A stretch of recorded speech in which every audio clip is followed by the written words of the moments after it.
passer une vidéo, on va passer qui dure à peine 1 minute, mais je crois que c'est bien que vous puissiez l'écouter attentivement. Ça concerne les parents et les enfants. Et ça aussi concerne les grands-parents. Et je crois que c'est important. Il y a eu une émission, on m'a dit, qui est passée, je ne sais pas sur quelle chaîne, Jérémy, c'était quelle chaîne dimanche soir?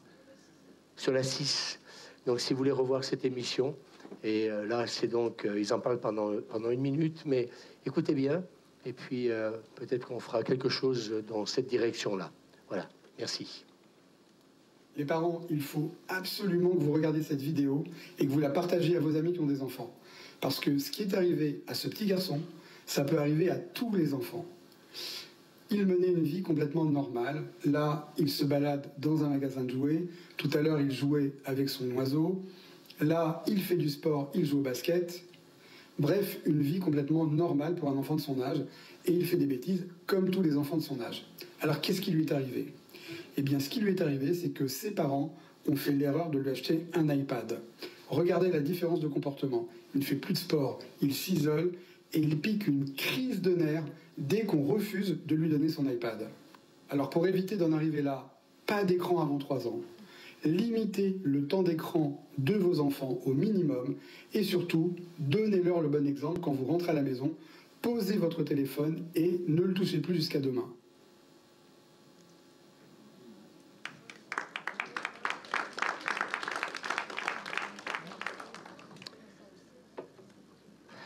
Voilà, il y a quelqu'un qui vient dire on le sait, mais le savoir c'est une chose, et après donc prendre eh bien, des mesures pour qu'on évite ça, c'est encore mieux. Donc je ne sais pas si en replay peut-être Jérémy, ça peut... Donc dimanche soir il y a eu une émission, regardez moins de films mais regardez des choses intéressantes, qui donc a été consacrée donc cette émission justement à des comportements tels que celui que vous venez de voir. Et comme dit l'Ecclésiaste, il y a un temps pour tout. Et je crois qu'il faut... Alors, je ne sais pas, je me suis posé la question, je le soumets à l'équipe pastorale, mais je pense que... Mais j'aimerais que vous puissiez me répondre, si ça vous intéresse. Mais c'est étonnant, parce que dernièrement, bon, j'étudie de plus en plus, et dernièrement, j'ai été amené à étudier justement sur tout ce qui est de la famille, les enfants, etc. Et il y a des choses qui étaient très très intéressantes peut-être à vous communiquer pour éviter ce genre de choses. Vous savez, je crois que la Bible nous dit que faute de révélation, de connaissance, on périt. Et je crois que parfois, parce qu'on ne sait pas faire les choses ou dire les choses, eh bien, on pense bien les faire parce qu'on nous les a enseignées quand on était petit. Mais ce n'est pas pour ça que nos parents nous ont parfois enseigné des choses qu'ils ont employées la bonne manière. Qui est d'accord avec moi ? Et je pense que là, il faut peut-être se tourner vers des professionnels ou des personnes qui étudient la question. Et vous voyez, en 1 minute, il a résumé exactement que le comportement de cet enfant a totalement changé. Alors vous allez me dire, c'est une vidéo, c'est un film. Non, c'est pas un film. Moi, je vois les enfants quand les parents viennent à mon bureau, etc.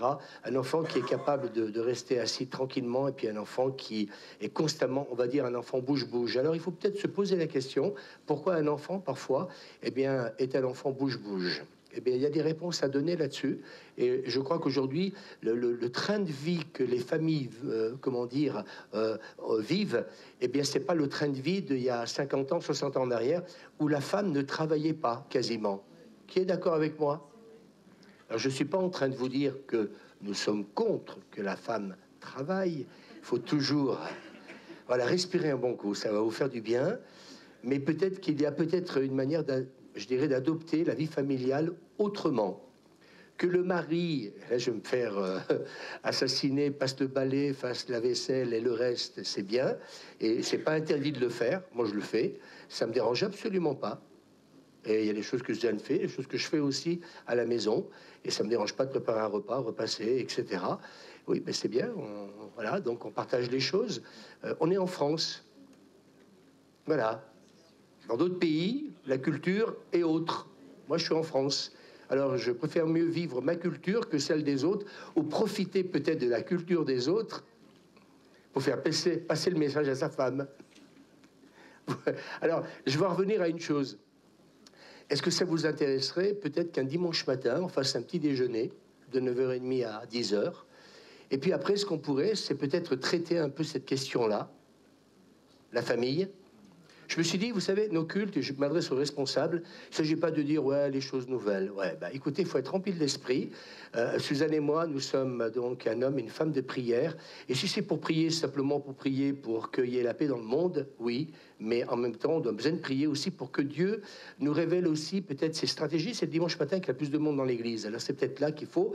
Et moi, ce que j'aimerais, c'est qu'on ait un débat. Alors, un culte après, ouais. Ah ouais. Parce que c'est bien d'enseigner, mais c'est bien d'avoir aussi un débat. Parce que peut-être que certains d'entre vous, eh bien, vivent peut-être une situation compliquée, difficile. Il y aura peut-être des questions qu'il faudra peut-être oser poser. Alors, si c'est difficile au micro, peut-être qu'on le fera sur papier. Vous savez, moi, j'aime bien le bon sens, hein. Certains, oui, non, je sais aussi être délicat, comme le sait Suzanne, et je sais aussi faire les choses de la bonne manière. Alors, il y a des personnes qui ont la facilité de dire les choses au micro, et puis il y a même peut-être des questions qui seront peut-être délicates, qu'on n'osera pas peut-être donc donner. Eh bien, on le fera peut-être par écrit, et on essaiera, j'ai bien dit, d'essayer de répondre. Est-ce que ça vous parle? Est-ce que ça vous intéresse? Oui. Levez la main pour que je voie à peu près. Ah bah oui, d'accord. Non, non, mais ça, vous recevez comment les responsables? Dans la prière, hein? Moi, vous savez, nous venons avec Suzanne toute la semaine aux réunions de prière. Moi, j'ai besoin d'entendre la voix de Dieu. Et moi, je reçois les familles et je vois, je dirais, les dégâts qu'il y a.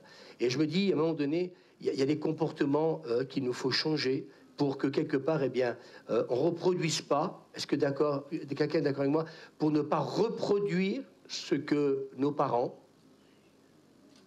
nous ont soit enseigné, soit peut-être... et si je pose la question, est-ce qu'il n'y a pas un papa, une maman qui n'a pas reproduit ce que son père et sa mère fait, qui veut être honnête pour dire merci au fond, merci, plusieurs lèvent la main. Non, mais vous savez, j'ai envie de vous dire, quand je pose des questions comme ça, c'est pas pour, comment dire, vous rabaisser. Si on n'est pas capable de traiter ces choses... Vous savez, dernièrement, je parlais avec une élue de la ville de Voiron, et cette personne me disait, mais il faudrait aujourd'hui, honnêtement, enseigner les parents. Parce qu'elle me dit c'est la catastrophe. Et eux sont sur le terrain, et elle me dit c'est la catastrophe. Et moi, je l'ai toujours dit à tous les maires qui m'ont connu, j'en ai quand même connu 5, eh bien, quand même, depuis qu'on est pasteur. Et moi, j'ai toujours dit à des élus, aux maires, il faudrait honnêtement enseigner les parents. Si on ne sait pas, on va le faire mal. Alors plutôt que d'être là, de taper sur les parents, ah regardez, il a donné une fessée, il lui a donné une gifle, il s'énerve contre son fils, sa fille, de quelle manière on peut réagir pour justement éviter que ça explose? On est d'accord avec ça? Alors bon, il faut prendre le temps. Moi j'ai vécu une petite expérience avec mon petit-fils cette semaine, là, à un moment donné, il était en train de pleurer dans sa chambre, puis il faisait un caprice, il faisait... Et puis à un moment donné, j'étais là, puis j'ai vu qu'il pleurait. Écoutez, je suis monté, et puis tout de suite, le gamin, je l'ai pris dans les bras, tout de suite. Et puis hop, donc je l'ai tout de suite. Et au bout de, je ne sais pas, de quelques secondes, il s'est calmé. Vous savez, des fois, on a besoin de comprendre les codes des enfants. Si vous ne les connaissez pas, j'aimerais vous dire une chose, c'est qu'on va mal faire les choses. Et des fois, l'enfant, il a peut-être besoin plus d'une attention, il a besoin un peu... Il faut que je prêche quand même ce matin. Mais bon, je suis parti là-dedans. Moi, c'est mon truc. Alors, je vous dis, j'ai travaillé là depuis plusieurs semaines sur ce sujet-là. Il y a vraiment des choses très intéressantes. Qui a besoin... Alors, je pose une autre question. Vous savez, moi, je vais être de plus en plus cool. Si tout à l'heure, 670 vues en une semaine, c'est que derrière, ça intéresse pas mal d'internautes. Et merci à vous d'être fidèles. On n'a jamais fait ça.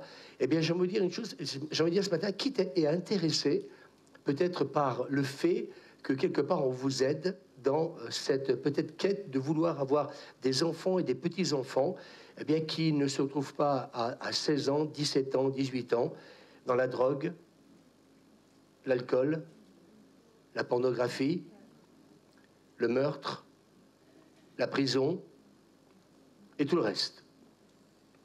C'est pas... Vous avez entendu ce qu'il a dit à l'âge qu'il a dit? C'est... Hein, il n'a pas dit quand il aura 20 ans. Hein.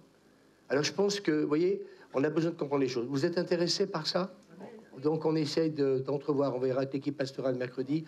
Mais je pense qu'il faut le faire très vite. Et puis on fera... Donc les internautes, on va aussi vous informer de la date quand on va le faire. Moi, je crois que cette église est en train de se remplir. Elle va encore plus se remplir. De plus en plus, comme les vues, bah oui, elles ont augmenté. Hein, donc les abonnements, pardon. Et je crois que moi aussi, je suis vraiment agréablement surpris. Donc ça veut dire que plus il va y avoir des gens qui vont nous suivre, et plus il y a des personnes qui vont venir. Et je pense que ce sujet va intéresser beaucoup de personnes et qu'on risque de voir un dimanche matin des gens arriver. Les responsables, vous voulez le réveil? Il va falloir prier. Non, mais je m'adresse à vous particulièrement. Il va falloir prier pour que Dieu nous donne des stratégies nouvelles pour diriger et conduire l'Église. Moi, ce que j'ai retenu de vendredi soir dans cette réunion de leaders, c'est que tous ont dit, on veut faire des disciples. Ouais, formation de baptême, c'est très bien, merci pour l'équipe, on vous applaudit, on vous remercie. Mais vous savez, pour moi, c'est comme un enfant, hein. Il commence à mettre les pieds dans le monde, mais après, il y a tout le reste. Et je pense que quelque part, il va falloir qu'on équipe des vrais disciples à comprendre ce que c'est que de recevoir la parole de Dieu et la mettre en pratique. Et ça ne peut pas se faire que dans une formation de baptême. Il y a des choses, il y a des clés, il y a des choses qu'il nous faut donner à l'Église aujourd'hui, ou sinon, on va passer à côté. Qui est d'accord? Lucie, toi qui... Hein? Donc tu sais de quoi...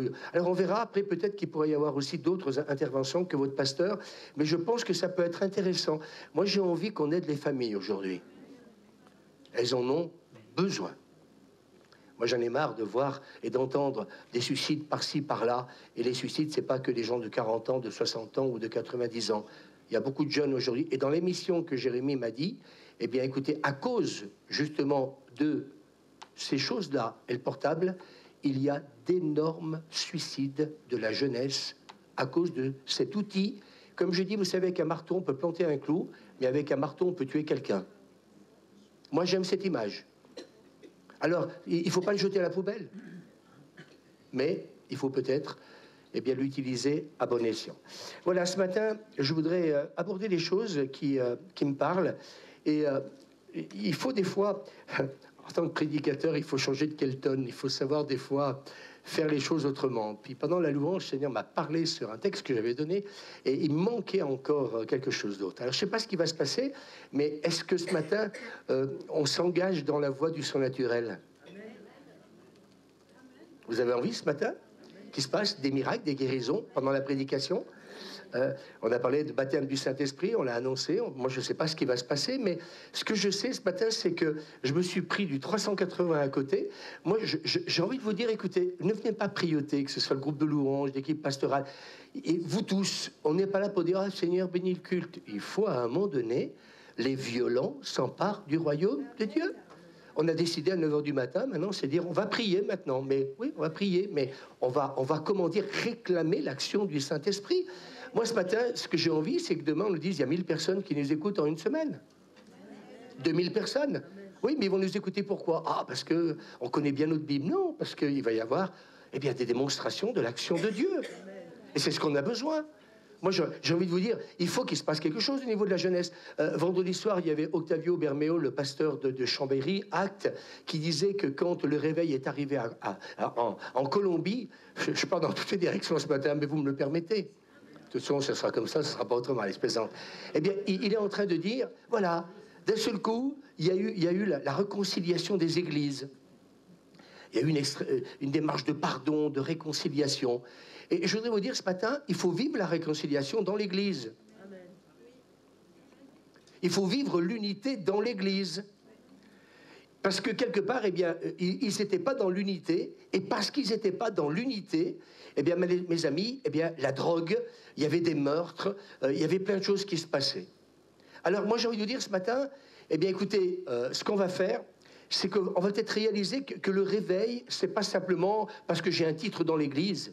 Le réveil, ça va nous demander de vivre dans une démarche de pardon, etc., etc., etc. Est-ce qu'on est d'accord avec ça? L'apôtre Paul va dire, supportez-vous les uns les autres. Donc ça veut dire qu'à un moment donné, oh, il m'énerve. Ouais, ben il m'énerve, mais supporte-moi, je vais te supporter moi aussi. Parce qu'il ne s'agit pas que de demander, que de dire aux autres, je vais te supporter. Parfois aussi, il faut peut-être aussi supporter les autres. Quelqu'un est d'accord avec moi? Oh, je ne supporte pas celle-là. Eh bien, peut-être que celle-là, elle va dire, mais moi aussi, je ne te supporte pas. Et ce n'est pas ton titre qui va faire la différence. Et je tiens à le dire ce matin aussi. Alors, je voudrais dire ce matin, c'est que quelque part, ce qu'on a besoin, et il disait à un moment donné, quand il y a eu cette réconciliation, il s'est passé quelque chose de magnifique. Je sais pas, mais bon, je pars dans toutes les directions ce matin, mais c'est bien. Et donc, il dit à un moment donné, ils ont organisé une rencontre avec toutes les églises donc, de la ville donc, où ils étaient en Colombie. Et à un moment donné, il disait, et moi j'ai beaucoup aimé, mais ça c'est ce que je porte dans mon cœur, c'est qu'il n'y a pas eu de radio, il n'y a pas eu de flyer, il n'y a pas eu de pub, etc. Et 40 000 personnes sont venues dans le stade. Il n'y a que, voilà, poussé par le Saint-Esprit. Et à partir de là, eh bien, tous les dealers, tout ce qui était la drogue, etc., l'atmosphère spirituelle de la ville a complètement changé. Oui, je suis dans le sujet. C'est pour ça, j'essaie de, Suzanne, d'avoir la pensée. Je sens tellement l'onction ce matin que je ne sais pas ce qui va se passer, mais oui, on va dépasser les 1000 par semaine bientôt. Et même, je crois, aujourd'hui. Parce que je crois qu'honnêtement, ben voilà. Vous savez, ce matin, moi, j'ai crié, Seigneur, je veux être loin. Prédicateur, je m'adresse à vous tous dans l'église. Demandez à Dieu d'être loin. Si vous n'êtes pas loin, c'est même pas la peine. Parce que ces 40 000 personnes ne sont pas venues parce qu'il y avait des pasteurs. Ils sont venus parce que le Saint-Esprit leur a dit maintenant, parce qu'ils sont dans l'unité. Maintenant, je vais pouvoir agir.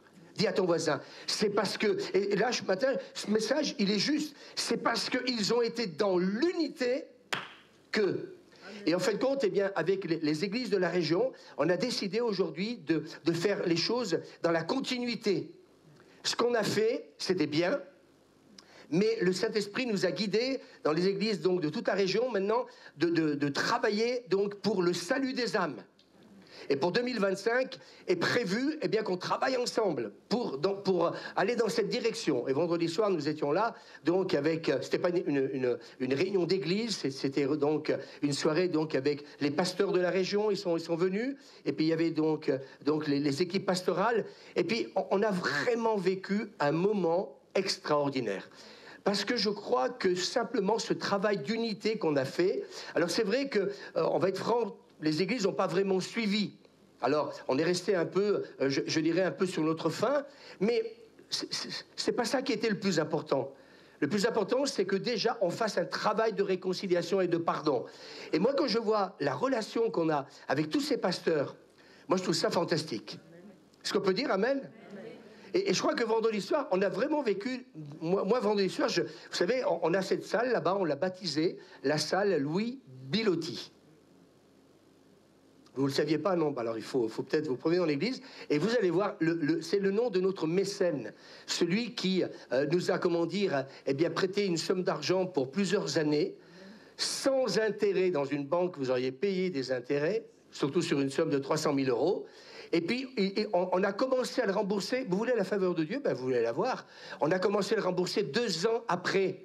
Vous connaissez, vous, une banque ou quelqu'un qui va vous dire, je vous prête 300 000 euros, et puis vous allez commencer à me rembourser 2 ans après. Vous pouvez applaudir le Seigneur, hein? Quand c'est de Dieu. Et on était là vendredi soir. Non, mais ça n'existe pas, ça. Alors, si vous cherchez la faveur de Dieu, ben, elle est là. Regardez ce matin, donc, que nous sommes, et tout le monde n'est pas là encore. Et vendredi soir, nous étions avec un pasteur qui s'appelle donc Pascal Durelli. Et Pascal était en train de discuter là-bas, puis d'un seul coup, il se met là-bas, puis moi, j'étais là-bas. Et puis, il m'appelle, il me dit, Louis, il me dit, il y a quelque chose là. Il me dit, regarde le nom donc, de cette salle. Et juste avant, il nous présente son projet donc, d'église à Ebens. On avait prié pour ça, souvenez-vous. Et il a eu un rendez-vous avec le maire, ça s'est très très bien passé. Le maire a dit, je vous donne le feu vert, vous pourrez donc faire les travaux donc, dans ce bâtiment qu'ils ont acheté. Et il regarde la scène, et puis on a prié pendant la soirée pour que Dieu eh bien, accorde des finances. Et quand il regarde ça, il me dit, mais Louis, c'est mon cousin.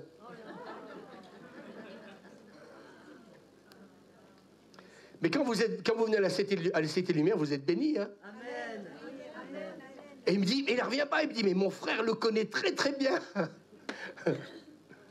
Alors, vous savez, hier matin, j'ai pris une bonne heure, j'ai pris, et puis j'ai dit, ben, écoute, ce qu'on va faire, c'est qu'on va écrire à notre mécène. Alors, à aucun moment, je lui ai demandé de donner de l'argent, parce qu'il faut être sage. D'ailleurs, il faudrait que je vous envoie l'équipe pastorale l'email. Parce que, et là, il faut même la sagesse de Dieu. Quand vous écrivez, il vous faut la sagesse de Dieu. Et je pense que c'est ce qu'on m'a donné en tant que prophète. Plusieurs m'ont donné cette parole-là. Et en fin de compte, on a tourné la chose en disant, on te rappelle que tu as un cousin d'Amérique qui habite à Ebens. J'ai dit ça comme ça en plaisantant, en rigolant. Et on l'a envoyé. et j'avais promis de le faire. Et puis, donc, hier matin, il m'a appelé. Je lui ai demandé de lire la lettre avant de l'envoyer. Vous savez, vous avez beau être pasteur, il ne faut jamais vous prendre pour un pape. Jamais, il faut être sage. Je lui ai envoyé, j'avais pas le temps en plus hier, une journée folle, mais j'ai quand même pris le temps de prendre le temps pour faire les choses comme il faut. Prenez le temps de faire les choses comme il faut. Faites jamais les choses dans la précipitation. Le temps, ben, vous coucherez plus tard, comme j'ai fait hier soir. Mais l'essentiel, c'est qu'on le fasse. Et donc, j'ai envoyé cette lettre. Il m'a répondu, il m'a dit, Louis, c'est super, tu as mon feu vert, tu peux l'envoyer. Et donc, on l'a fait. Et moi, je bénis Dieu. Parce que je crois que ce lieu, Dieu nous l'a donné pour bénir aussi les autres. Amen. Et je crois qu'ils avaient besoin encore d'encouragement. On leur a donné. Et moi, je crois que dans cette ville des Bastes, il va se passer de grandes choses. Vous savez pourquoi?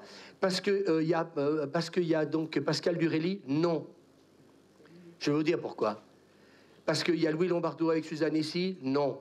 Parce qu'il y a, comment dire, Patrick Chambron à Saint-Laurent-du-Pont avec son fils Emmanuel? Non. Parce qu'il y a Octavio avec Nathalie à Chambéry? Non. Parce qu'il y a, oui, donc Thomas, donc à Chandelier, Herman, c'est ça? Eh bien, qu'est-ce qu'il y a d'autre encore? Frédéric Tobal, oui, l'Assemblée de Dieu. Est-ce qu'on peut bénir Dieu aussi? Parce que nos églises, elles n'étaient pas en paix. Mais vous savez, Dieu nous a donné le ministère de la réconciliation. On ne va pas se vanter, mais tout est-il que c'est sur notre pastorat, oui, il peut dire amen aussi les leaders, que la réconciliation est venue. Et donc aujourd'hui, on est en paix avec l'église Assemblée de Dieu de Grenoble et de Voiron. Eh bien, mes amis, Maxime, donc Ibanez, c'est ça?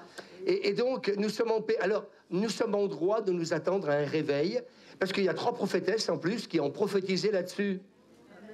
Je n'ai même pas commencé le message. Si, c'est dans le message, ne vous inquiétez pas. Il y a l'inspiration divine.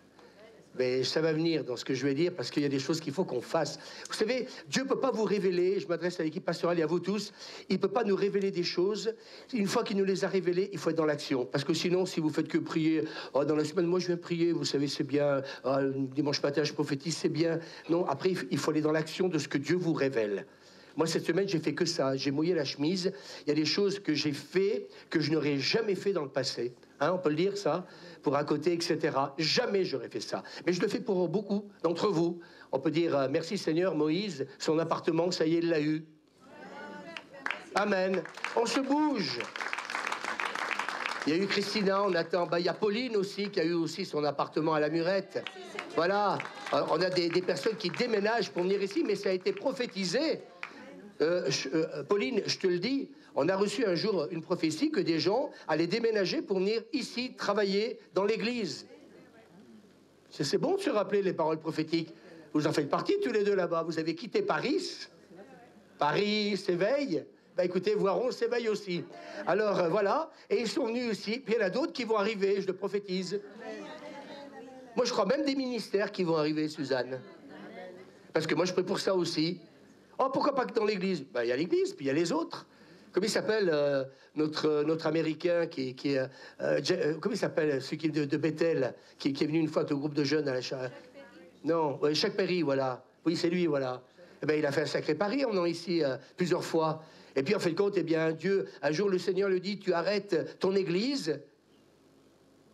Ben, si vous voyez, vous n'êtes pas sûr d'une église, puis Dieu dit, t'arrêtes ton église, tu la donnes, et puis tu vas travailler avec Bill Johnson. Seigneur, je suis peut-être en train de prophétiser. Amen. Amen. Mais moi, je dis Amen. Parce que le réveil, il va falloir... il faut pas simplement des pasteurs. Il faut des gens loin. Il faut des gens qui entendent la voix de Dieu. Il faut des gens qui ont l'inspiration. Il ne s'agit pas que de connaître bien sa Bible. Il faut tout ça. Et ça, moi, je vous le dis ce matin, ça se reçoit dans la présence de Dieu. Demain matin, il y a un enjeu spirituel énorme à côté. Ils vont avoir une grosse discussion par rapport à ce qu'on a envoyé. Mais moi, je ne veux pas qu'ils soient dans la discussion, je veux qu'ils comprennent que Dieu a un plan pour eux. Amen. Et qu'on veut qu'ils s'accomplissent. Parce qu'on veut être des instruments de bénédiction. Amen. Vous savez, quand le pasteur de Grenoble nous dit qu'en un mois, en combien de temps il nous a dit qu'il y a eu au moins à peu près 10 tentatives de meurtre à Grenoble, juste dans... Combien? Au mois d'août, à Grenoble. On parle de Marseille, je crois que Marseille, bientôt, ils vont être reclassés. En un mois, il nous dit, et même il a vu ça en allant dans son église, quelqu'un qui s'est pris 3 balles, comment dire, dans le buffet. Il l'a vu de ses yeux, il l'a vu. Alors j'aimerais vous dire ce matin, qu'est-ce qui peut changer tout ça? Eh bien moi je me dis, quand Octavio dit ça vendredi soir, moi je me dis, Seigneur, plutôt que de dire, allez, il faut faire des prisons. Certains qui disent, il faut ramener la peine de mort. Eh bien, dans ce pays, eh bien, Dieu a sauvé des dealers. Et peut-être que vous ne saviez pas ce qu'était Octavio, mais Octavio aussi, c'était pas, comment dire, à l'époque, eh bien, il était comme nous, un pêcheur, on va dire, comme ça. Mais lui aussi, eh bien, quelque part, on voulait le tuer. Vous avez qu'à écouter son témoignage, je suis pas en train de... oh, il est en train de dévoiler sa vie sur Internet. Mais non, vous allez écouter son témoignage, il en parle. Et en fin de compte, ce qui l'a sauvé, c'est qu'il s'est sauvé de son pays. C'est ce qui l'a sauvé. Parce que les dealers voulaient lui faire, comment dire, sa peau. Et d'ailleurs, même dans son témoignage, il raconte que, eh bien, on a tué son meilleur ami, là, sous ses yeux. Alors j'aimerais vous dire que, eh bien, plutôt que de dire, ouais, il faut remettre la peine de mort, ouais, il faut faire des prisons, eh bien, ils se sont réunis dans l'unité, dans ce stade de 40 000 personnes, et puis beaucoup de dealers se sont convertis. Ils ont commencé à annoncer l'évangile. Et on disait vendredi soir, avec les pasteurs de la région, ben pourquoi pas aller dans les rues, ensemble. Pas juste la Cité des Lumières, pas que l'Assemblée de Dieu, mais aller ensemble. Aller évangéliser les dealers. Et dealers, que Dieu les aime. Ah, elle est bonne celle-là. Je n'en ferai pas. Vous l'avez pas compris? Si, bon. Non, mais j'ai vu que certains, ils étaient en train de réfléchir, donc... non, mais bon, mais vous pensiez à votre poulet de midi, voilà. Donc je vous aide. Comme ça, au moins, vous êtes tranquille. Moi, quand j'ai envie de prêcher, j'ai envie d'être cool en ce moment. Parce que l'Esprit de Dieu me parle tellement que j'ai envie de vous dire des choses simples en ce moment. C'est pour ça que les scores explosent. Parce que là, vous comprenez le langage de Dieu. Parce que là, vous comprenez le langage du Saint-Esprit. Et le Saint-Esprit dit aujourd'hui unité. Le Saint-Esprit dit rassemblez-vous. Le Saint-Esprit dit on ne travaille plus que pour son clocher, on ne travaille plus que pour son église. On est solidaire. La solidarité, non pas que dans le domaine vestimentaire ou alimentaire, mais la solidarité entre églises. Chacun reste chez soi. C'est très bien que je le dise. J'ai le courage de le dire. Tu restes dans ton église, tu peux travailler avec les autres sans être obligé de papillonner à droite et à gauche. Tu appartiens à une famille d'église. Tu as une famille, oui ou non? Eh ben, tu es avec ta famille, oui ou non? Ben, tu es avec ta famille. Bon, après Léon, tu auras les cousins, comme disait Ishmael Sadoc. Et j'ai beaucoup aimé cette image. Il dit, c'est pas peine de papillonner, reste avec ta famille, et puis un jour, tu vas voir le cousin d'Amérique, et puis voilà, puis tu vas lui faire la bise. Mais on se rassemble entre cousins. Elle est bonne celle-là, tiens. Elle est bonne ou pas celle-là? On se rassemble entre cousins. Et puis ensemble, eh bien, on va prier pour que Voiron, eh bien, soit une ville propre. Vous m'avez compris? Non pas le papier de chewing-gum dans la rue, le mégot de cigarette, mais une ville propre, où ça sent Hollywood chewing-gum, hein? Où il fait bon vivre. Quelqu'un cette semaine m'a appelé en me disant, oh là, il s'est passé quelque chose de terrible dans mon travail. Voilà, une fille qui a pété un plomb, et puis avec un couteau, elle a commencé à courir après tout le personnel, etc. Moi, je veux pas vivre dans la peur. On va te bénir ce matin, on va prier pour toi, et le Saint-Esprit va te renouveler. Amen. Pas vivre avec cette peur, cette crainte. On veut, comment dire, croire que la prière, c'est pour ça qu'on se rassemble à partir de demain. On se rassemble parce qu'on veut voir nos villes propres. Amen. Et moi, je crois que pour Grenoble, il peut y avoir un autre avenir. Est-ce qu'on peut dire Amen? Et qu'on puisse dire peut-être en 2025, le fait qu'on va se rassembler ensemble. Allez, ce matin, Suzanne, j'y vais. Eh bien, merci Seigneur, les églises se sont rassemblées ensemble. Et Grenoble est devenu propre. Et puis maintenant, les dealers, ils pleurent. Ils pleurent leur mère. Parce qu'ils n'ont plus de... Parce que, j'aimerais vous dire une chose. Plutôt que... C'est très bon ce que je vais dire. Ah, je me lâche ce matin. C'est plutôt de dire, mettons-les en prison. Privons-les d'argent. Non, vous voyez ce que je veux dire? Si les gens se convertissent... C'est bon ce que je dis ou pas? Si les gens se convertissent, il n'y aura plus de dealers. Et là, on leur dira, dealer, convertis-toi toi aussi, parce qu'il va te rester que les yeux pour pleurer. Et tu vas retourner travailler à l'usine. et tu vas gagner le SMIC.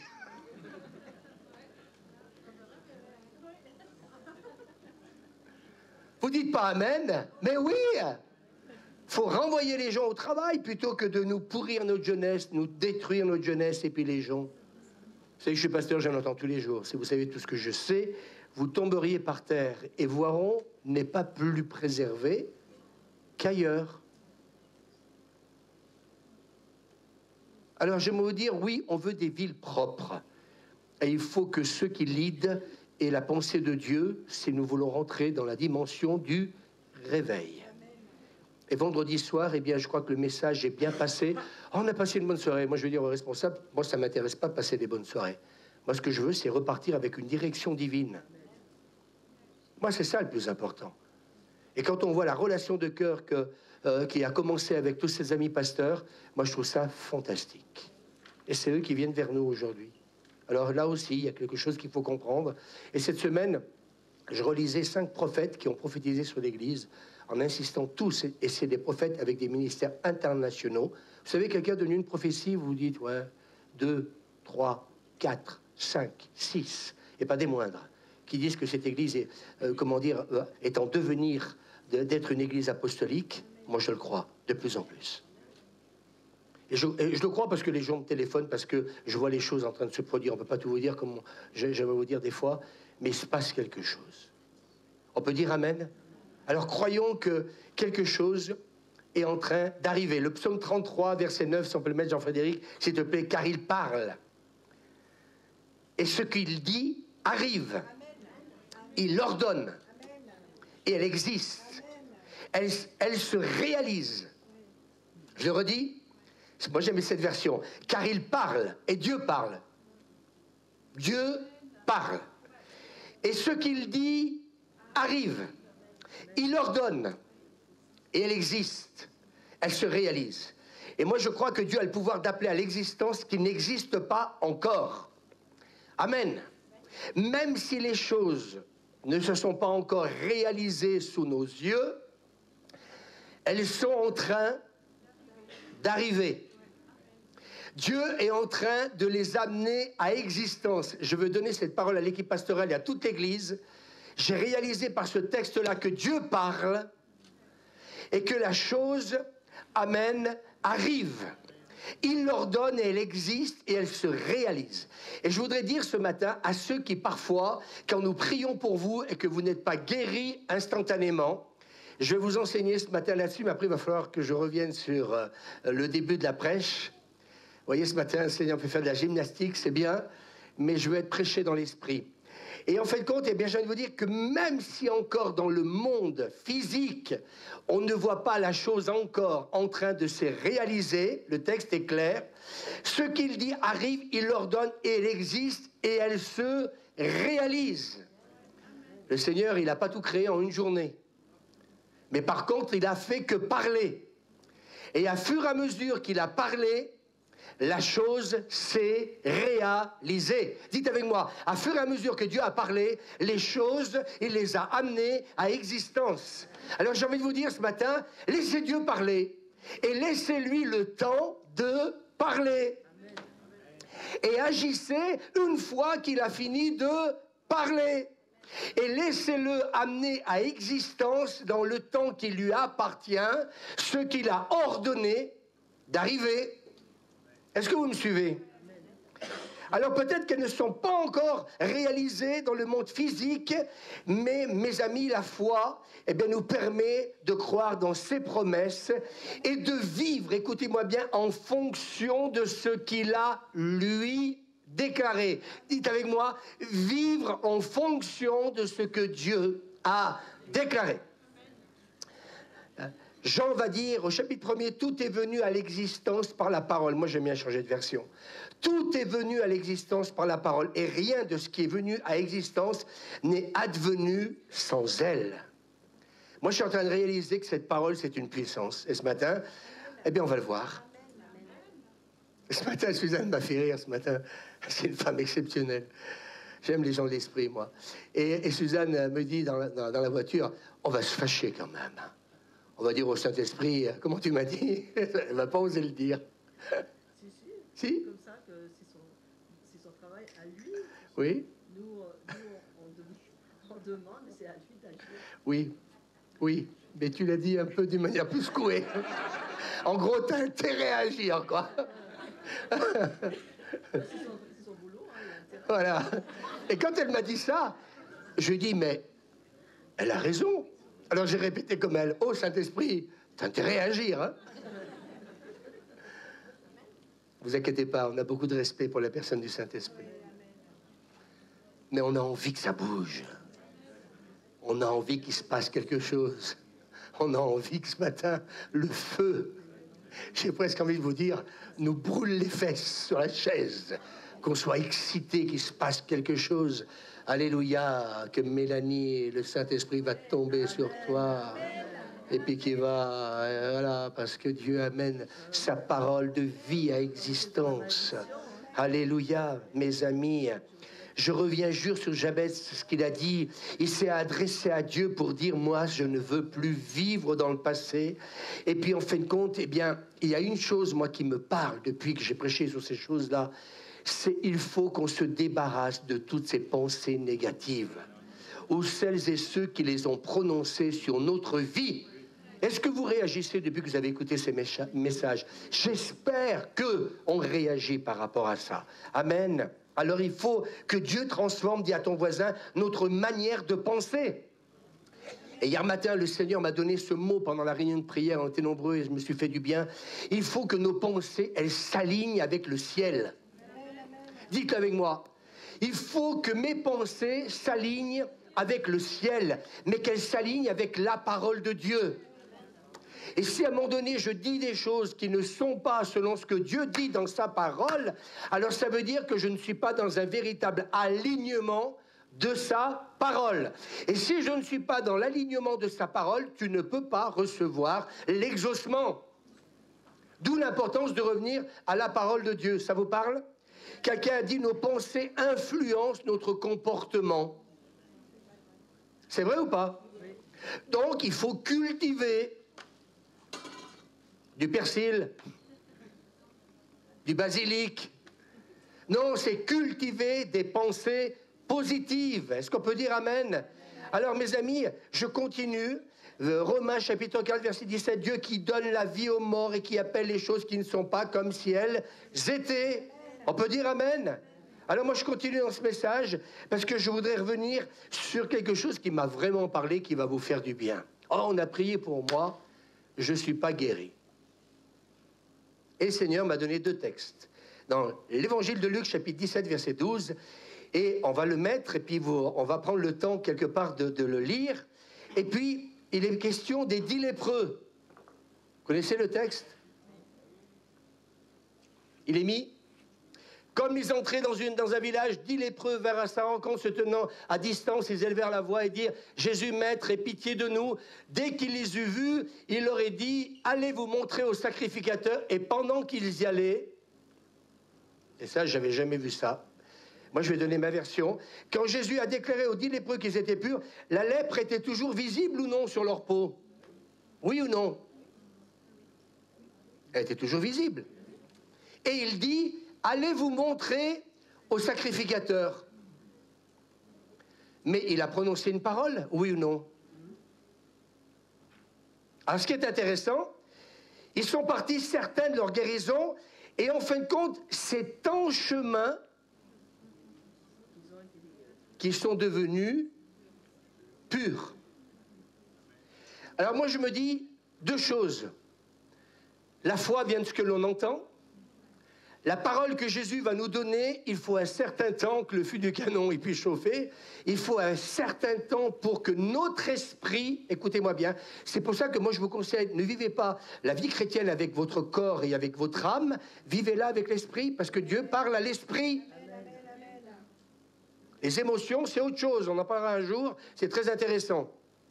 Je peux avoir une émotion vis-à-vis de quelqu'un, mais quand Dieu nous parle, c'est pas un être émotionnel. C'est un être spirituel. Et Dieu parle à l'esprit de l'homme et de la femme. Est-ce qu'on est d'accord? Parce que, comme disait Ishmael Sadok, Dieu n'est pas un grand sentimental. Parce qu'on le voit dans la Bible. Il y a des moments, quand il reprend, il reprend. Vous comprenez ce que je veux dire? Il réagit comme un père, en fin de compte. Et j'aimerais vous dire que c'est à partir du moment, eh bien, qu'ils y sont allés, que le miracle s'est produit, parce que la foi vient de ce que l'on entend. Et moi, je réalise au moment que toute parole que Dieu me donne, eh bien, je m'attends, alors que cette parole m'est donnée, que le miracle va se produire. Mais on aimerait que les choses se fassent instantanément. Et c'est pour cette raison que parfois nous perdons notre miracle et nous perdons notre guérison. Parce que tout simplement, nous sommes en train de constater eh bien, que la lèpre est là encore là. Alors je ne sais pas combien ils ont parcouru pour que cela puisse donc... Voyez, et pendant qu'ils y allaient, il arriva qu'ils furent guéris. Le temps d'y aller. Le temps que la parole fasse son effet eh bien, sur mon esprit. Et que la parole permette à ma foi de produire la guérison et le miracle. C'est bon ou pas? Et il y a un autre texte dans l'évangile de Jean, chapitre 9. Jésus vit en passant un homme aveugle de naissance. Après avoir dit ça, il cracha à terre et fit de la boue avec sa salive. Quelqu'un peut aller me chercher un peu de la boue sans eau, hein?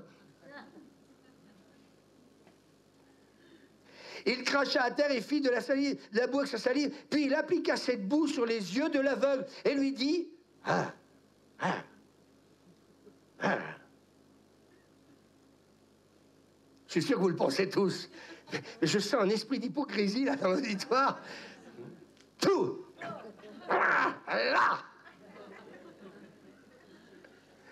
Non mais, vous savez, je ne vais pas prêcher parce qu'on est devenu tellement spirituel qu'on n'est pas capable de prêcher les choses simplement. Oui, moi j'aurais dit c'est dégueulasse. Qui est d'accord avec moi? Levez la main. Allez, arrêtez là. Ah voilà, merci d'avoir levé la main. Au moins vous ne serez pas hypocrite au moins devant Dieu. J'aurais dit, c'est dégueulasse. Oui, mais c'est Jésus. Dire à Jésus, c'est dégueulasse. Et bon, peut-être mieux pas. Mais malgré tout, peut-être qu'ils l'ont pensé. Parce que les gens, ils ne disent pas, mais ils pensent. Oui, mais... Ouais, c'est peut-être bien que je veux le dire, ce que je vais dire. Mais... Ah, il fait quoi, lui, là? Oh, tu te la gardes, hein, t'as... Ouais, mais c'est comme ça, des fois, qu'on peut perdre une guérison. C'est comme ça, des fois, qu'on peut perdre un miracle. Parce que moi, je me souviendrai toujours d'un homme de Dieu, il prenait les gens là, sur les épaules et il sautait comme ça avec la personne, comme un sac de pommes de terre sur l'épaule, et les gens étaient guéris. Smith, Willersburg, il donnait un coup de poing dans l'estomac des gens, et les gens étaient guéris. Ils avaient mal au ventre après, mais ils étaient guéris de leur cancer. Bouboula, voilà, ils étaient guéris de tout, mais il y avait une douleur après. Non, mais on plaisante pas, c'est dans tous les livres de réveil. Je crois qu'il faut qu'on réalise quelque... Non, mais quand je dis ça, peut-être je me dis... Non, mais honnêtement, quelqu'un aujourd'hui ferait quelque chose qui sortirait de l'ordinaire. Pour Jésus, ça a passé, mais ça passerait pour vous ou pour moi, si je devais le faire? Oh, le Covid. Avec le Covid, tu vas quand même pas cracher sur la boue et mettre ça sur l'œil. Oui, mais j'ai envie de dire, le miraculeux reste toujours quelque chose d'étonnant. Quelqu'un peut dire amen avec moi? C'est toujours étonnant ce que Dieu fait. Oui ou non? Alors il lui dit, va, lave-toi au réservoir de Siloé. Non qui signifie envoyer. Donc ça veut dire que il a prié pour lui. Il n'est pas encore guéri. Quelqu'un peut dire amen avec moi? Donc, il met ça sur ses yeux, va, lave-toi au réservoir de Siloé, non qui signifie envoyer, il y alla, se lava, et s'en retourna, voyant clair. Donc, il n'est pas guéri instantanément. Et moi, ça m'a parlé parce que je me suis dit, des fois, on prie pour les gens, mais on voudrait que les choses se fassent tout de suite. Mais peut-être aussi que ce matin, le Seigneur veut nous enseigner. Et moi, j'aimerais m'adresser à vous en vous disant, attention, ce n'est pas parce que vous n'êtes pas guéri, même dans l'église, qu'en rentrant chez vous, que vous n'allez pas l'être. Oh, j'ai mal au bras, ce matin, j'ai conduit avec une douleur dans le bras. Et puis d'un seul coup, eh bien, comment dire, tu es dans la voiture, puis ta femme, elle te fait, voilà, arrête-toi, il y a une boulangerie ici. Ah. Ah. Vous me suivez ou pas? Ben quoi? Ah ben voilà, il a plus mal. Et puis il embrasse sa femme. Il dit, ma chérie, je suis guéri. Tu t'excites pour une boulangerie? Non, je m'excite parce que je suis guéri. Mais bien sûr que c'est bien, c'est la parole, grâce. Tu sais, j'y passe des heures, demande à Suzanne. Hein, moi, je veux prêcher dans la révélation. Je veux pas simplement connaître des textes bibliques. Moi, j'ai envie qu'on passe à la pratique ce matin. J'ai envie de vous dire ce matin, ah, Mélanie, tu peux repartir d'ici. On va prier pour toi. Oh, pasteur. Oh, tu rentres chez toi, et puis d'un seul coup, Sébastien, il va applaudir. Il va dire, ma femme, toute la journée, elle a fait le ménage. Oh, pasteur! Oh, je vous aime! Et elle a été guérie, c'est quand elle commence à prendre le balai. Tant qu'elle n'a pas pris le balai, elle n'est pas guérie. Mais c'est quand elle va prendre le balai qu'elle va être guérie. Peut-être que je suis en train de prophétiser. J'en sais rien. Non, mais on rigole. Mais va te laver au réservoir de Siloé. Et si, par exemple, je dis c'est une parole de Dieu, que quand elle va rentrer chez elle, vous savez pourquoi? Allez, c'est très bon ce que je vais dire. Moi, je pêche dans la révélation. C'est en fin de compte, le pasteur dit, ils n'ont pas été guéris tout de suite. Je repars, semble-t-il, comme ça. Mais c'est Jésus qui a fait la promesse. Je suis l'Éternel qui te guérit. Et puis le pasteur dit, bah, je peux être guéri là, instantanément, et puis je peux être guéri aussi en rentrant à la maison.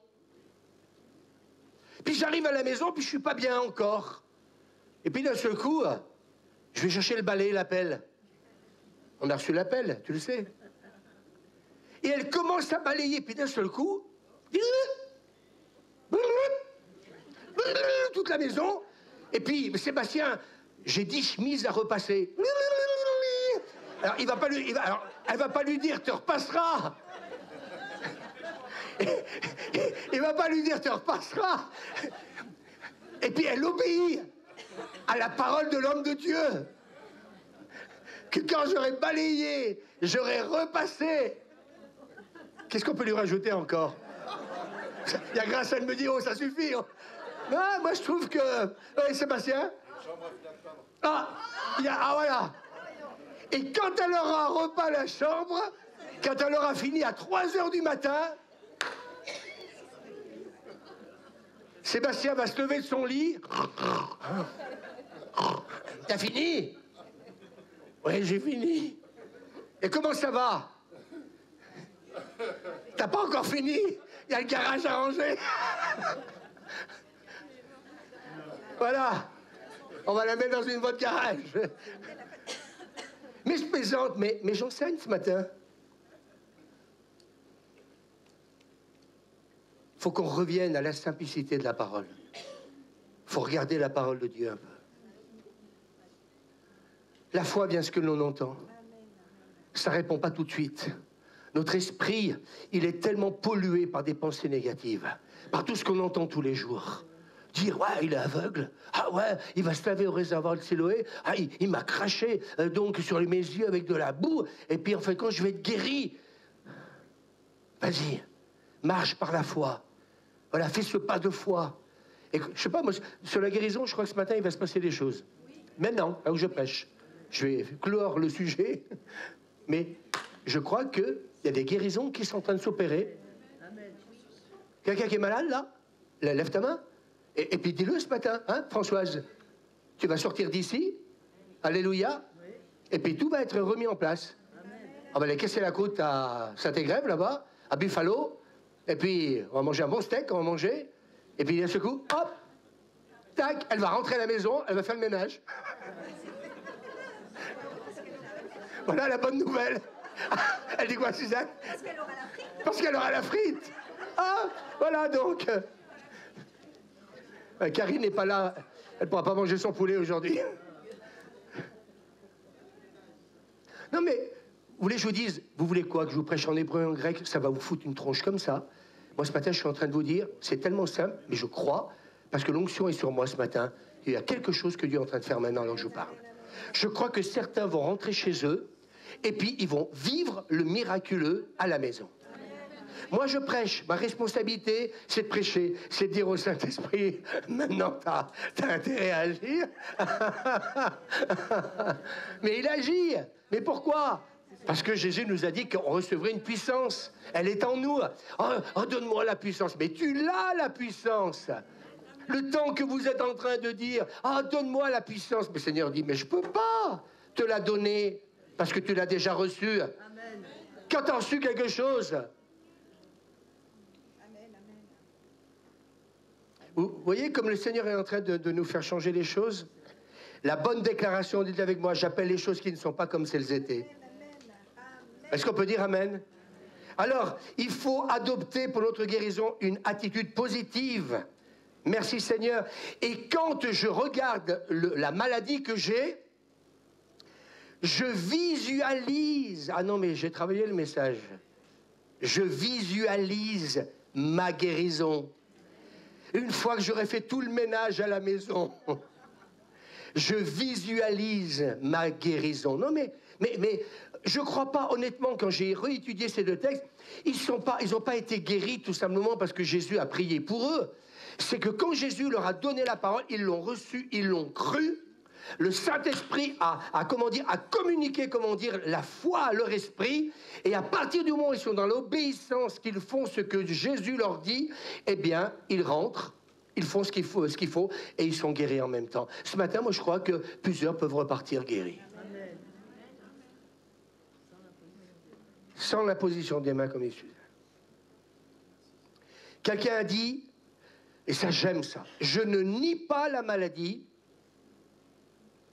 je nie son droit d'exister dans mon corps. Waouh, c'est de la dynamite ça, hein?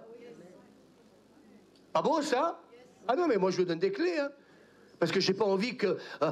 c'est qui le prochain prédicateur? Non, mais on n'est plus dans cette phase-là. On veut maintenant, je vous donne des clés. Ces clés pour que vous puissiez vous emparer de votre miracle. Des clés pour que, mes amis, nous pensions autrement. Des clés pour que nous puissions avoir la pensée de Dieu. Amen. Et c'est la parole qui va nous aider à raisonner différemment. Amen. Est-ce qu'on peut dire Amen? Avec Dieu, on commence par croire, notez-le, on commence par croire. Si tu demandes la prière à Jésus ou à quelqu'un, eh bien tu commences par croire, c'est le commencement. Et on voit ensuite la réalisation. Mais il faut commencer par croire. C'est pour ça que Paul dit dans 2 Corinthiens, nous marchons par la foi et non par la vue. Amen. Alors, je vais aller dans ce que je vous ai dit que j'aborderai, parce que ce matin, je suis parti dans une direction et je crois que c'est bien que je revienne dessus. Et le peuple dit Amen. Jérémie 29:7. Cherchez à rendre prospère la ville où le Seigneur vous a fait transporter. Cherchez à la rendre prospère. Et ce lieu, dans le passé, bénissait la ville de Voiron, et la ville était prospère. Et Dieu nous a redonné le mandat. Écoutez bien, équipe pastorale, parce que je voudrais qu'on aborde ces choses-là. C'est important qu'on comprenne. Faute de vision, le peuple périt. Si vous ne comprenez pas ce que je suis en train de vous dire dans l'esprit, la vision, elle est donnée à celui que Dieu a appelé avec Suzanne. C'est très clair. Vous pouvez bénir vos responsables, mais Dieu donne la direction. Il n'y a pas 2 Moïse, il n'y a pas 3 Josué, il n'y a pas de... Il donne la vision claire. Et la vision, il nous la donne. C'est dire, en fin de compte, on a repris ce terrain à nouveau pour bénir la ville. Et je disais tout à l'heure que nous voulons le réveil de cette ville et de cette région.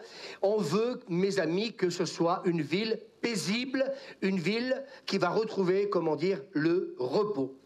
Et un homme de Dieu que j'aime beaucoup, qu'on connaît avec Suzanne, je t'en parlerai, il va dire en fin de compte, et c'est un peu ce qu'on a partagé un peu vendredi soir, et moi j'étais en train de jubiler sur ma chaise, parce que je dis, c'est en train de me piquer mon message, mais Octavio a parlé de certaines choses, et en fin de compte, eh bien lui il dit, il nous faut effectuer dans nos rues, il dit des promenades prophétiques. Ça c'est cette semaine que j'ai reçu ça donc en priant. Et je suis d'accord avec lui. Pas que rester que dans le bâtiment, là.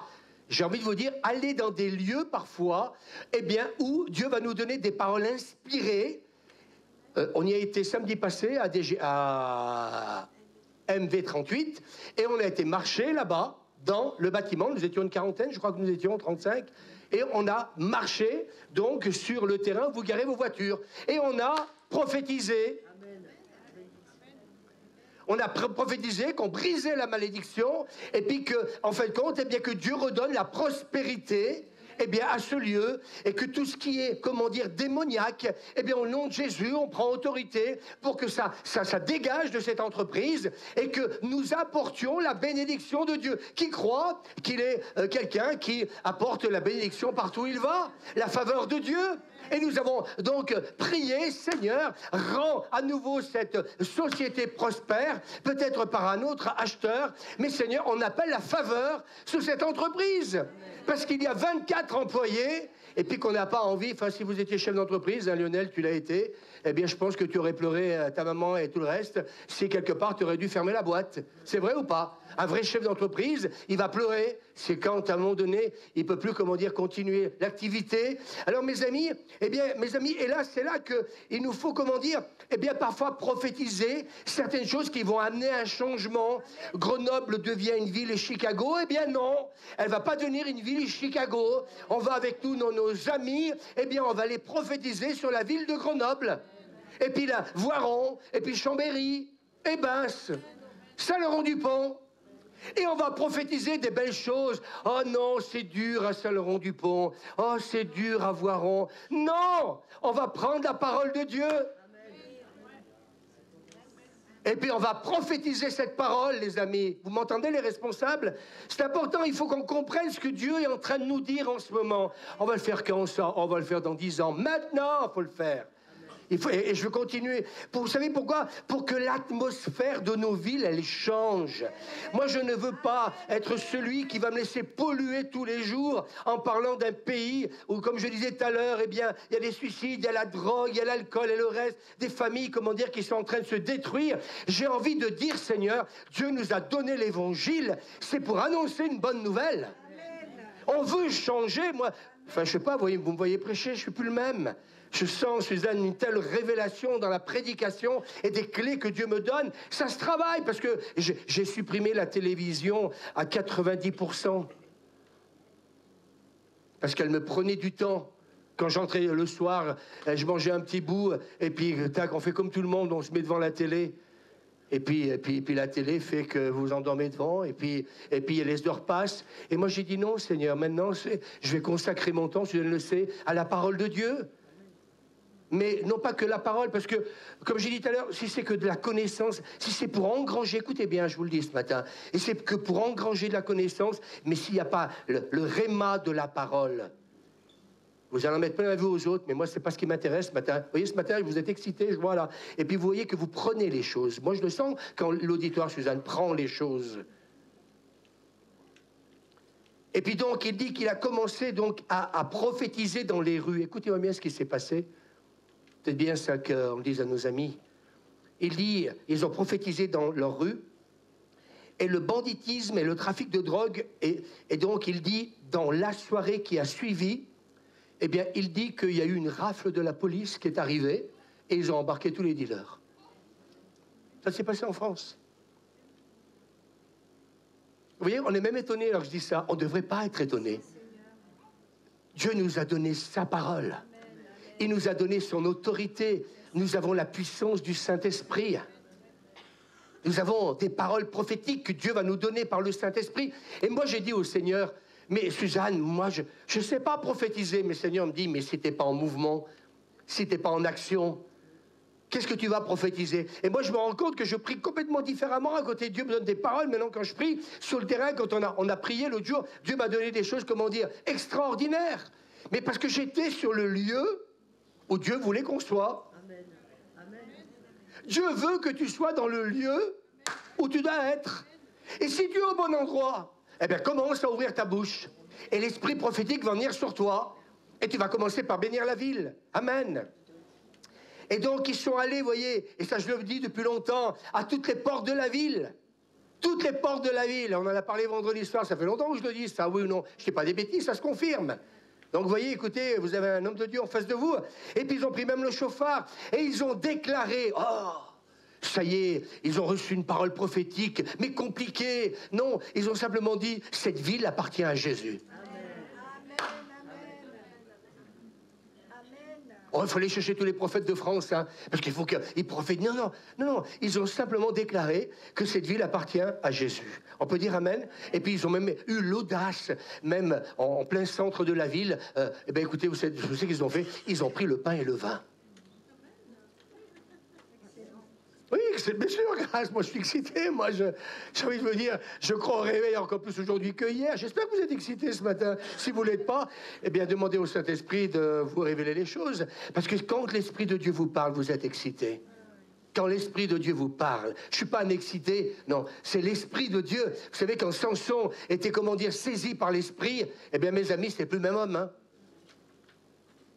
Et ils ont prophétisé quoi? Oh, les dealers, non. Ils ont prophétisé la gloire de Dieu. Lève-toi, car ta lumière arrive, voirons. Lève-toi, parce que Dieu, eh bien, arrive. Et comment dire, et les ténèbres vont être chassées par la lumière de Dieu. Amen. Et donc, ils ont proclamé ces choses. Amen. Et je continue, parce que je voudrais terminer sur ce que j'ai dit quand même. Moi, je crois que le temps est arrivé d'activer la prophétie et de saisir l'onction de l'Esprit. Amen. Et c'est lié à la vie de prière. Ça, moi, j'aimerais vous le dire, ça s'est passé à Pensacola, à Susa Street, ça s'est passé à Toronto. Et mes amis, ce que dit quelqu'un, c'est qu'un petit groupe déterminé, oh, on est 5, 6, 7, 8, 9. Moi, je suis jamais, moi, déçu quand on est 7, 8, 9, 10. Jamais. Et d'ailleurs, je ne le dis jamais dans mes prières, d'ailleurs. Parce que Dieu en cherche un. Alors qu'est-ce que tu arrêtes d'être négatif, de dire « Oh, on n'est que 8 ou 9 ou 10 ?» Mais on s'en fout de ça. Dieu en cherche un. Mais un homme déterminé, une femme déterminée, amen, qui intercède pour recevoir la visitation de l'Esprit. Vous les priez le matin, moi je vous donne déjà tous les sujets de prière. C'est pour dire, Seigneur, on intercède pour que tu visites notre ville. Amen, pour que ta présence, eh bien, comment dire, fasse la différence. Et moi, ce matin, c'est quand, c'est hier avant-hier, j'ai reçu cette parole.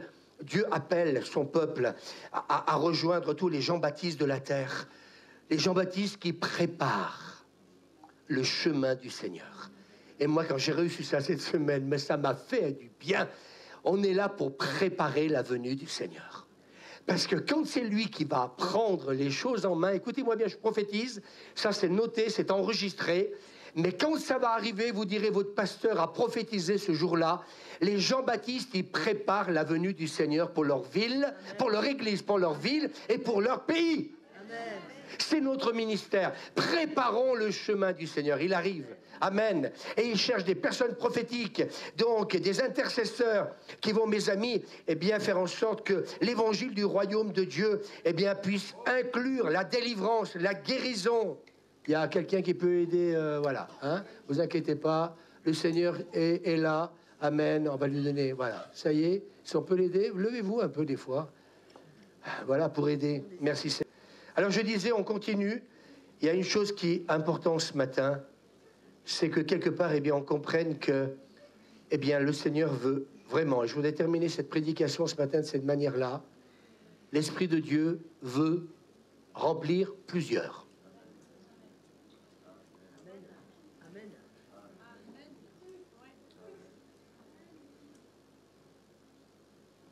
Voilà, mets une couverture, Christelle. Hein, voilà. Merci Seigneur.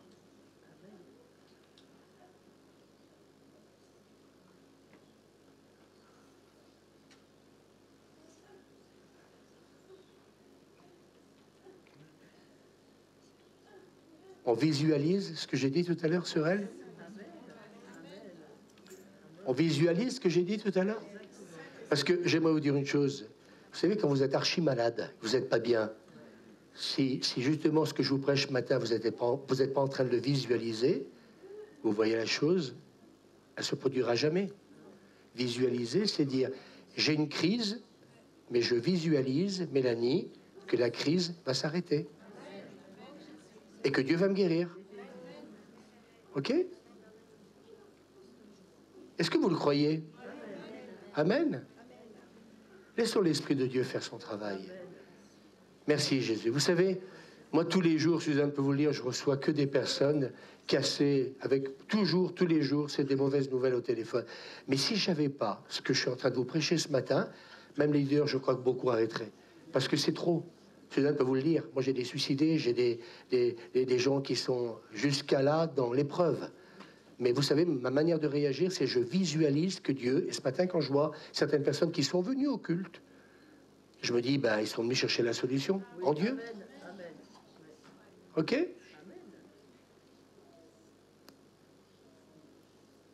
C'est qui nous a dit cette semaine à réunion de prière qu'il était arrivé un accident à quelqu'un et que Dieu avait permis cet accident. Qui c'est qui a dit ça cette semaine? C'était qui? C'était quoi, Pascaline? Oui? Ah oui! Alors cette semaine, parce qu'il nous dit à la réunion de prière, il y a une jeune fille de quel âge? 17 ans. Elle a un accident de voiture. Oh! Accident de voiture. Eh bien écoutez, elle va à l'hôpital et ce qui a sauvé cette jeune fille, c'est qu'ils ont découvert une tumeur. Elle n'aurait pas eu l'accident, ils n'auraient pas découvert la tumeur. Vous savez, des fois on dit, ah, il arrive des choses. Moi je crois que certaines choses sont en train de concourir pour Mélanie. Je suis son pasteur, donc je sais, mais je ne peux pas vous le dire, je ne vous le dirai pas d'ailleurs. C'est pour ça que je ne suis pas inquiet. Dieu travaille.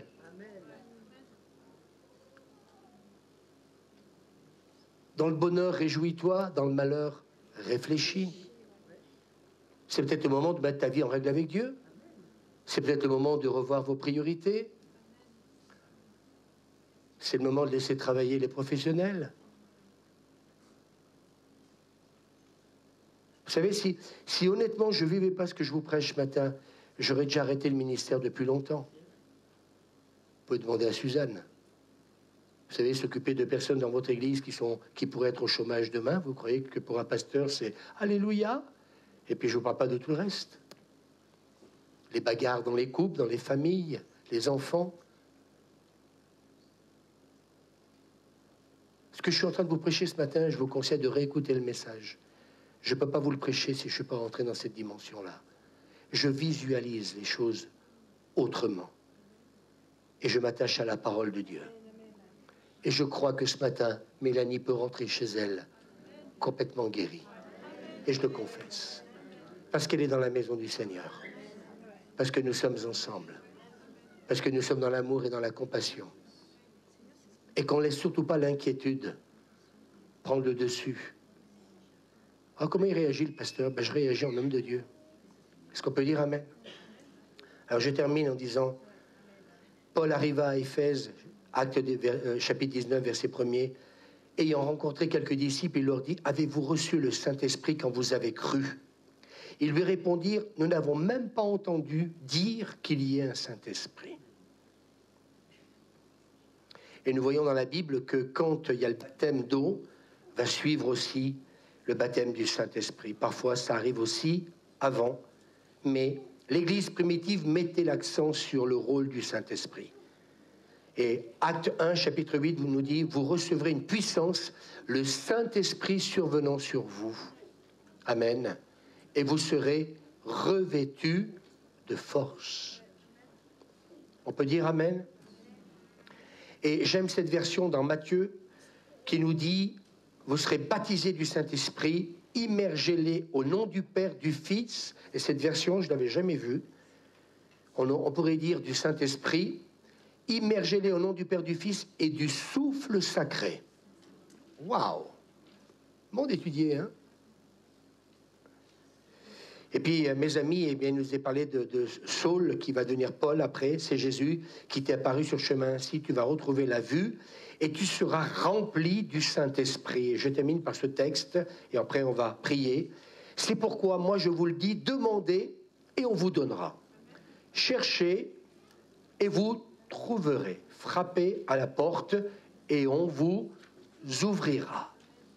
Amen. Voilà, vous inquiétez pas, on a tout ce qu'il faut. Moi, je voudrais remercier l'équipe. Vous voyez qu'on a aussi comment dire, avec l'équipe pastorale, demander aussi dans l'église, parce que ça arrive dans toutes les églises, dans tous les lieux publics. Ça vous est arrivé dans les magasins de voir des gens tomber, voir faire des malaises. Et un jour, eh bien, je remercie parce qu'on a une belle équipe qui s'occupe des personnes qui parfois peuvent faire aussi un malaise. Vous la regardez partir comme ça. On va mettre en pratique la parole de Dieu. Non, parce que là, je sens qu'il y a un malaise, là. Non, mais sinon, on arrête tout de suite. Hein. La prédication, elle ne sert à rien. Hein. Ce matin, je crois que si Dieu me donne ce message, c'est parce que Dieu veut nous faire entrer dans une autre dimension de gloire, de foi, de croyance et d'action. Ah, mais pourquoi tu n'as pas empêché cet accident à cette jeune fille? Il fallait qu'elle ait un accident au risque de vous choquer pour qu'on sache qu'elle avait une grosse tumeur à la poitrine.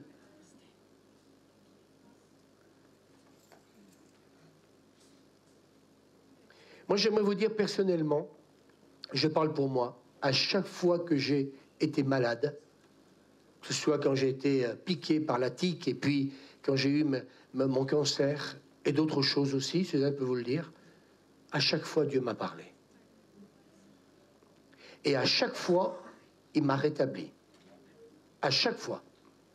Vous savez pourquoi? Parce qu'entre les deux, j'avais besoin que Dieu me parle. Et plutôt que d'avoir vécu ça comme une malédiction, comme vous entendrez le témoignage de cette femme, je l'ai vécu comme une bénédiction. Il a fallu que j'ai un cancer pour que j'aille à l'hôpital pour 2 fois, pour 2 opérations à 1 mois consécutif. Dans tout le... J'en ai parlé cette semaine, Suzanne, à quelqu'un à qui j'ai témoigné, dans tout le service où j'étais, surtout la 2e fois, quand je suis revenu, et qui m'ont vu, parce qu'ils croyaient que c'était un nodule froid, donc quand ils m'ont enlevé les 3/4 de la thyroïde, après la 2e fois, les gens, ils n'ont pas compris. Et quand je suis revenu, donc, j'avais un peu témoigné la première fois. Et quand je suis revenu, j'ai témoigné à tout le service. Vous entendez? Tout le service. J'ai dit, Seigneur, s'il a fallu que je repasse sur l'opération 20 points de suture, hein, une belle fermeture éclair, ils m'ont fait. Le professeur s'appelait professeur Boucher. Ça rassure. Magnifique. Il avait un joli nœud papillon. Magnifique, très beau. J'ai dit, OK, allons à la boucherie, achetons un steak. Oui, mais je peux dire, mais comment vous vivez les épreuves? On dirait qu'on porte la misère du monde. Moi, j'aimerais vous dire, dans la chambre où j'étais, pour rien au monde, j'ai dit au Seigneur, pourquoi tu m'as fait passer par là? J'ai vécu des moments de gloire. Notre ancien pasteur Robert a dit que c'était venu me voir. Il est reparti, il avait le moral là-haut. Il m'a dit, Louis, mais tu m'as fait un bien énorme. Mais quand vous êtes visité par Dieu, oui, ce matin, c'est pas un message, on parle de la Bible. Je pourrais vous donner plein d'exemples dans la Bible. Ça m'intéresse plus de prêcher, moi, les versets de la Bible si tu les vis pas. J'ai vécu une gloire de Dieu pendant cette semaine-là. Le personnel des hommes, des femmes venaient me voir et on discutait ensemble. Et là, ils ont vu, et vous savez ce qu'ils ont vu? Ils ont vu tous les autres cancéreux qui pleuraient, qui étaient dans le découragement, et ils ont vu quelqu'un qui rigolait, qui était dans la paix et qui était rempli de la gloire de Dieu. J'aimerais vous dire, je ne peux pas prêcher ce matin ces choses si moi-même je n'ai pas vécu ces choses-là.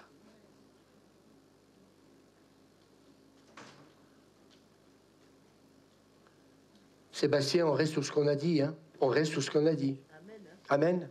Elle est bien allongée là-bas, ça va? On peut dire Amen avec moi? Gloire à Dieu. On y croit? Il faut qu'il se passe des choses, même au milieu de nous, pour qu'on expérimente l'intervention divine. Et que ta fille, elle va revenir la semaine prochaine nous dire, oui, je suis reparti, j'étais lépreuse, j'étais aveugle, mais je suis revenu, la lèpre est partie, et mes yeux ont été guéris. Mais ça ne peut pas que simplement se vivre le temps d'une prêche. Il faut réétudier ce que je vous ai partagé ce matin pour y rentrer. Amen. Tu oins d'huile ma tête et ma coupe déborde. Ce qui m'a fait du bien, ce verset ce matin, et je connais ça par cœur, mais le par cœur, ça remplacera jamais la révélation. Quand Dieu vous le donne, ce matin, moi, J'ai senti vraiment cette onction sur moi, et je la sens maintenant. Et ma coupe déborde.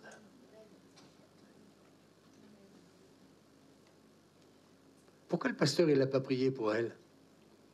Pourquoi voulez-vous que je prie pour elle? Avec ce que j'ai reçu ce matin, on est dans une foi corporative, oui ou non? On la remet entre les mains de Dieu, oui ou non? Mais quand Dieu te dit, vas-y, tu y vas, quand il te dit, ne bouge pas, tu bouges pas. Vous voulez que je vous dise franchement? Il m'a dit, ne bouge pas. Pourquoi? Elle a eu un accident, cette jeune fille, pour qu'on puisse lui déceler une tumeur. J'ai appris que des fois dans l'épreuve, et je bénis Dieu aujourd'hui que Dieu ne m'ait pas guéri de ce cancer. Si, il m'a guéri après, parce que j'avais un traitement à vie, et que depuis 25 ans, je ne le prends pas, parce que Dieu m'a entièrement guéri. Mais je bénis Dieu de ne pas avoir été guéri.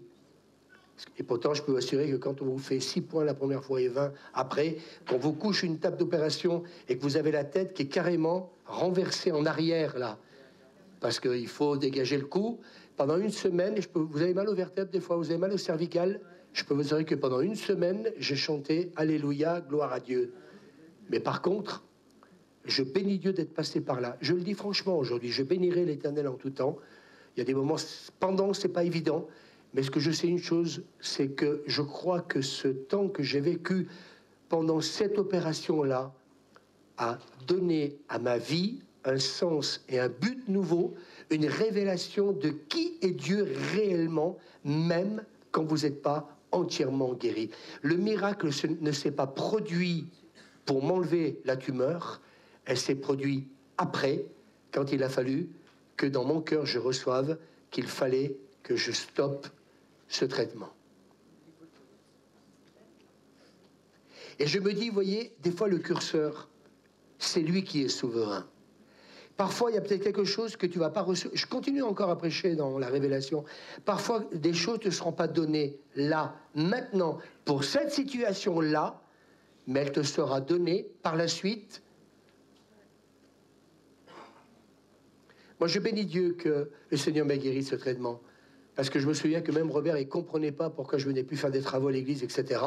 Parce que je ne pouvais même pas aller de là jusqu'à ces braves gens, tellement que j'avais de la tachycardie, tellement je ne pouvais même plus marcher. J'étais essoufflé, j'avais le sentiment d'avoir un souffle au cœur. Je sortais presque même plus de la maison. Ça a duré pendant un bon moment. Et un jour, j'ai cherché la présence de Dieu. Mais ce que j'avais reçu à l'hôpital, de cette présence de Dieu, m'a enseigné pour rentrer dans la 4e dimension. Et ça, vous pourrez avoir un prédicateur qui va vous enseigner là-dessus. Si lui ne le vit pas, si lui ne le vit pas, elle ne le vit pas, ça sera que des belles paroles. Et vous direz, merci prédicateur, mais l'important, c'est qu'il faut que quelqu'un le vive pour pouvoir, vous le prêcher. Je vous ai béni ce matin. Moi, je me suis fait un bien énorme. Parce que là, vous voyez, même avec Mélanie, eh bien, j'ai vécu encore quelque chose, encore, qui fait toute la différence quand tu t'affoles pas et que tu continues de faire confiance, au Seigneur. Amen. Alors, qui veut être baptisé du Saint-Esprit ce matin? On va vous libérer après. Oh, il y en a 2 qui lèvent la main. Il